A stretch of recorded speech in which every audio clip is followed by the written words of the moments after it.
ప్రస్తుతం ఇండియన్ సినిమాలో most awaited చిత్రాల్లో ఒకటైన స్పిరిట్ నుంచి ఓ షాకింగ్ అప్డేట్ బయటకొచ్చింది. ఈ చిత్రంలో కీలక పాత్ర పోషిస్తున్న సీనియర్ నటుడు ప్రకాష్ రాజ్ స్పిరిట్ నుండి వైదొలిగాడు.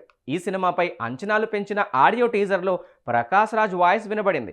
అందులో ఆయన ఓ జైలర్ పాత్రలో ప్రభాస్ను విచారిస్తున్నట్లుగా గంభీరమైన గొంతుతో ఆకట్టుకున్నారు. అయితే దర్శకుడు సందీప్ రెడ్డి వంగాకు ప్రకాష్ రాజ్కు మధ్య తలెత్తిన క్రియేటివ్ డిఫరెన్సెస్ కారణంగా ఆయన స్పిరిట్ ప్రాజెక్ట్ నుండి తొలగిపోయినట్లు తెలుస్తోంది. అయితే షూటింగ్ స్టార్ట్ అయిన కొద్ది రోజులకే దర్శకుడి మేకింగ్ స్టైల్ లేదా సీన్స్ చిత్రీకరణ విషయంలో దర్శకుడితో ప్రకాష్ రాజ్కు ఏకాభిప్రాయం కుదరకపోవడంతో ఆయన స్పిరిట్ నుండి తప్పుకున్నాడట. ఇక ఈ సినిమా ప్రారంభం నుండి నటీనటుల మార్పుల విషయాల్లో వార్తల్లో నిలుస్తూ వస్తోంది. మొదట ఈ చిత్రంలో బాలీవుడ్ స్టార్ హీరోయిన్ దీపికా పదుకొనె నటిస్తుందనే ప్రచారం జరిగింది. కానీ కొన్ని కారణాల వల్ల ఆమె ఈ ప్రాజెక్ట్ నుండి తప్పుకోగా ఆమె స్థానంలో యానిమల్ ఫేమ్ తృప్తి దిమ్రిని తీసుకున్నారు సందీప్ రెడ్డి వంగ. ఇప్పుడు సీనియర్ నటుడు ప్రకాష్ రాజ్ కూడా తప్పుకోవడం చర్చనీయాంశంగా మారింది. అయితే ప్రకాష్ రాజ్ స్థానంలో మరో నటుడిని తీసుకుంటారా లేదా సందీప్ రెడ్డి వంగ ఆయన్నే ఒప్పిస్తారా అనేది వేచి చూడాలి. మొత్తం మీద ప్రభాస్ ఫ్యాన్స్కి ఇది ఒక బ్యాడ్ న్యూస్ అనే చెప్పాలి.